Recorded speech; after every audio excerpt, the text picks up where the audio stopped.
17 crore demat accounts खुल चुके हैं right from 2020 to 2025. We've seen a sudden surge in the number of demat accounts thanks to mutual fund sahi hai campaign, thanks to wonderful job done by social media experts, influencers, news channels, people like you, your friend circle, your colleague circle, all have contributed to this surge in the number of demat accounts. Okay, so mutual funds का data थोड़ा बहुत समझते हैं कि as we speak we are almost around 66-67 lakh crore as a industry size and 10 crore folios already 2021 में notice करे गए थे, जो कि अब बहुत आगे बढ़ चुके हैं. सो हमारा asset under management as far as the mutual fund industry is concern, it is a whopping 66.7 lakh crore. Having said that, आपको लग रहा होगा कि अब एक पीक पहुंच चुका है, but let me tell you this is just the tip of the iceberg for the simple reason is taking a clue from the global players. While India's mutual fund AUM is to GDP ratio is peaked or reached at 18.2%, which means हमारी अगर GDP 100 रुपए है, 100 रुपए की value है, तो mutual fund industry का size 18 रुपए है. That's the kind of mutual fund to GDP ratio 18% पे है. तो हमने मार्च 2024 में इसको पीक करा था. But if we were to take a clue from the global countries, majorly USA, Canada, Brazil, UK, Japan, south Africa, Korea, China, ये सारे के सारे हमारे से ऊपर हैं. और पूरे अगर वर्ल्ड की जीडीपी देखा जाए और म्यूचुअल फंड एयूएम देखा जाए तो इट इज एट 74%. तो कहीं ना कहीं we have a lot and lot to catch up, and the growth prospects of mutual fund industry and mutual funds investors is huge, humongous. For the simple reason is आप USA और मान लीजिए आप China, USA की 131 है और China की 22% है, तो यहाँ से 18 से 131% पहुंचने में बहुत लंबा रास्ता हमारे को लगेगा. शायद 2047 तक भी हम ना पहुंच पाए. But what I am trying to put across is that 18% of mutual fund industry size है of the GDP. That is the beginning of the next 10 years and next 20 years. So इसमें थोड़ा बहुत जो जब हम म्यूचुअल फंड इंडस्ट्री की size की बात करते हैं तो बहुत से लोग सोचते हैं कि it is only about equity investments in mutual funds. But please understand कि म्यूचुअल फंड्स में आप इक्विटी में तो इन्वेस्ट कर सकते हो, plus fixed income through the date funds भी आप इन्वेस्ट कर सकते हो. और अगर आपको दोनों का रेशियो मेंटेन करना है, then there is something called as hybrid funds as well.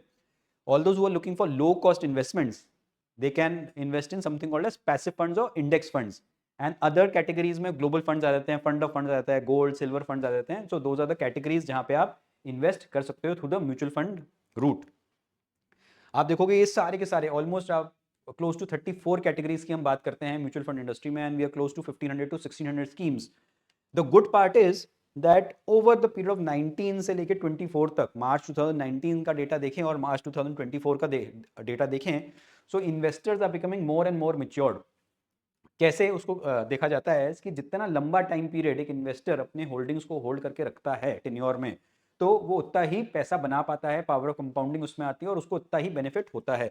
तो 2019 में 5 years एंड अबव होल्डिंग को रखने वाले 6.5% थे, और ये बढ़ के मार्च 2024 में 15.5% 15.7% हो गए हैं. जहाँ पे प्योरली ये डेटा सजेस्ट करता है कि लोगों की मेच्योरिटी कैसे बढ़ रही है, लोगों की समझदारी कैसे बढ़ रही है. People like you are becoming more and more intelligent and knowledgeable and cognizant of the fact that जितना लंबा आप होल्ड करोगे उतना ही आपको गेन म्यूचुअल फंड्स में और इक्विटी इन्वेस्टमेंट्स में होगा, क्योंकि पावर ऑफ कंपाउंडिंग बढ़ती है.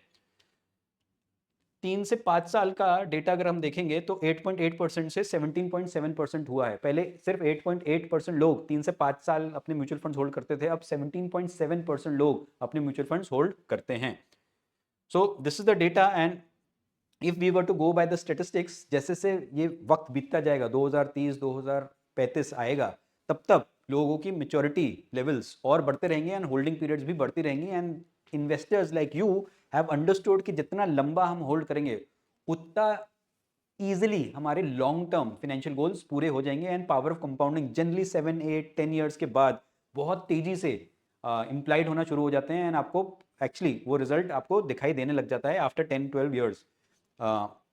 एक बहुत इंपॉर्टेंट चीज ओवरऑल जो एमपी का डेटा कहता है कि ये सब क्यों हुआ है, one of the main reasons is because of guidance given by the mutual fund distribution, which means that there might be some advisors sitting on top of the investor body handling their money less but handling their behaviour more. कहने का मतलब है as money management के लिए तो mutual fund managers हैं ही हैं, but behaviour management के लिए, एलोकेशन के लिए, कब कौन सा फंड कितने समय के लिए होल्ड करना चाहिए, short term, mid term, long term goals को ध्यान में रखते हुए कौन से फंड्स एज ए इन्वेस्टर आपके लिए सही हैं। यदि आपको ये सब टाइमली गाइडेंस मिल जाए, टाइमली एलोकेशन मिल जाए, टाइमली रिस्ट्रक्चरिंग, रीबैलेंसिंग हो जाए, तो इन्वेस्टर्स का टेन्योर, होल्डिंग टेन्योर बढ़ जाता है। और वही ये रिपोर्ट बताती है कि कैसे कैसे लोगों का टेन्योर बढ़ रहा है। और one of the reasons is because they have been guided. Mentoring मिलती है, कंसल्टेंसी मिलती है, एडवाइजरी मिलती है, and thanks to the good job the mutual fund distributors and the advisor community is doing to the set of investors who are actually staying invested for a period of 3, 5, 7, 10 years. So salute to the investors and salute to the advisors who are doing a very, very good job in terms of creating wealth for the investor bodies and creating wealth for yourselves as investors. So thank you so much. This was a little bit which we wanted to discuss on the mutual fund side of things के क्या चल रहा है, क्या industry size है, कहाँ पे investment है, क्यों आपको एज इन्वेस्टर ये सोचना चाहिए कि this is not the end, and यहाँ से भी अगले 5, 10, 15, 20 साल की बहुत क्लियर हमारे को विजन दिखाई देता है कि mutual fund industry is here to stay, it is here to grow.